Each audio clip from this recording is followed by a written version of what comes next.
किसान भाइयों नमस्कार, मेरा नाम शेर सिंह। आप देख रहे हैं अपना यूट्यूब चैनल काबे ट्रेडर्स एग्री एडवाइजर। तो किसान भाइयों, हमारी जो फसल अभी चल रही है ज़्यादातर गेहूँ, तो जो गेहूँ में आपके लिए अधिक पैदावार के लिए और अधिक कल्लों के लिए जैसे हमारे किसान भाई लगाते होंगे अभी ज़्यादातर पहला पानी जो कि 21 दिन में देते हैं। कुछ लोग लेट भी हो जाते हैं, कुछ लोग समय पे भी देते हैं। आपको पहले पानी में अगर अच्छा आपको लागत देनी है, पहले पानी में अगर ज़्यादा से ज़्यादा लागत देंगे तो उससे क्या होगा, आपको अच्छा लाभ देखने को मिलेगा पहले खाद का। अब बात करते हैं कि हमें खाद कौन सा लेना है और उस खाद के साथ साथ हमें उसके साथ न्यूट्रेंट या जो हमारे सब पोषक या जो जिंक या फायरस या मैग्नीशियम कौन कौन सा खाद आपको मिश्रण बनाना है उसके बारे में बताते हैं। जैसे अभी हम आपके लिए सारी जानकारी देंगे। जैसे हमारे पास अभी खेत के बारे में दिखाएंगे, ज़रा इधर दिखा सकते हैं फील्ड में। तो हमारा ये गेहूँ है, तो इसमें हमने अभी एक किसान भाई को बताया था, उन्होंने इसमें लगाया था। शायद उन्होंने टाइम पे ही पानी दिया, टाइम पे ही खाद दिया है, तो इसमें कलर भी अच्छा है। और देख सकते हैं जिसमें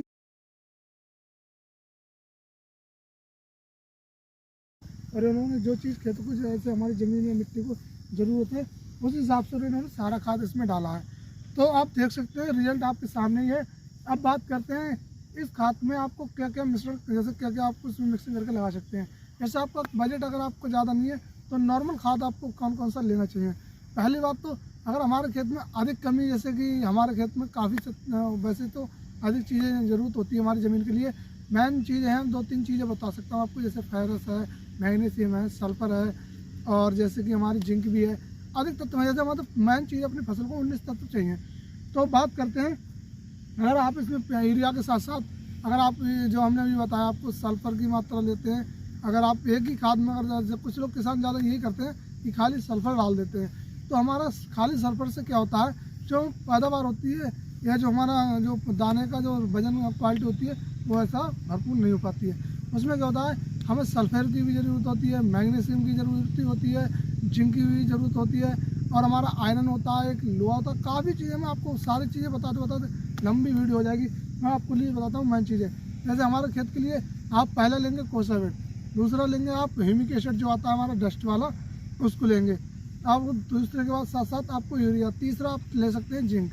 अगर आप सल्फर का और एक जिंक आती है, दोनों चीज़ें सल्फर और जिंक दोनों उसमें कांटेक्ट होती है, अगर आप वो चाहें वो भी लगा सकते हैं। तो आपके खेत में क्या होगा, हमारा जैसे अगर आपने खाली अगर काला जो अपना नाम से आता है काला दूध या ह्यूमिक एसिड, तो अगर आप उसको लेते हैं तो उससे क्या होगा, आपका जड़ का ग्रोथ अच्छा होगा। जब जड़ का अच्छा ग्रोथ होगा तो आपका पौधा तो विकास सही करेगा। उससे क्या होगा, अगर आपके खेत में पौधा अच्छा ग्रोथ करेगा, अच्छा कलर भी लेगा, पर क्या होगा, आपके पौधे का कलर सही नहीं होगा। तो उसके लिए आपको लिए डालना पड़ेगा, जैसे अभी आपको बताया हमने सल्फर प्लस उसमें होती है जिंक मिक्सिंग। अगर आप वो नहीं लेते हैं तो सादा जिंक आती है, वो ले सकते हैं। और आपको पता कैसे लगेगा कि हमारे गेहूँ में इसकी कमी है, अगर आपके पौधे के अंदर जैसे कि आपका तना है, मैं आपको दिखा रहा हूँ पौधे की पत्तियाँ अगर इधर मिल जाए, ये हमारे हाथ में आप देख सकते हैं इस तरीके की आपका पत्ती दिखेगी पीली।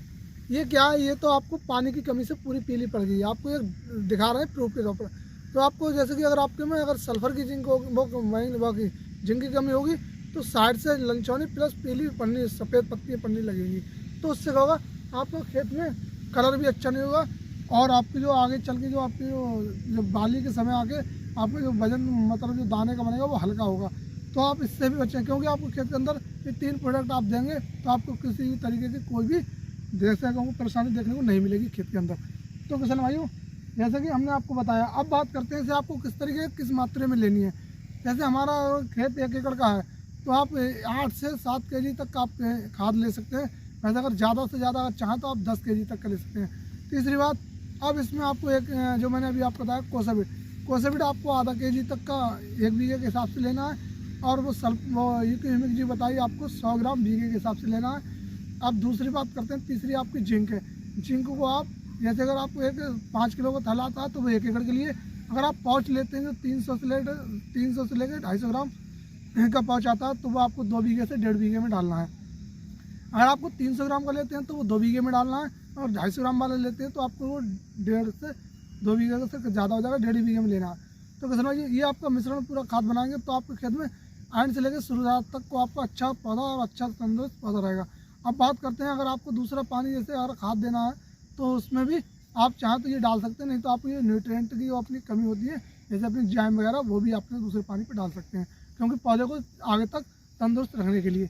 अब बात करते हैं, जैसे अब बात करते हैं, अगर आप कुछ किसानों को कहना होता है कि हम खाद कब तक लगाएं, कहने का मतलब ये है आपको खाद का अगर लाभ लेना है तो 40 से 30 दिन के अंदर अंदर खाद डाल लें, अन्यथा आपको ज़्यादा लाभ नहीं मिलेगा। आगे चल के डालेंगे 40 से 50 दिन का हो जाएगा, ऊपर डालो तो आपको खाद का लाभ अच्छा नहीं मिलेगा।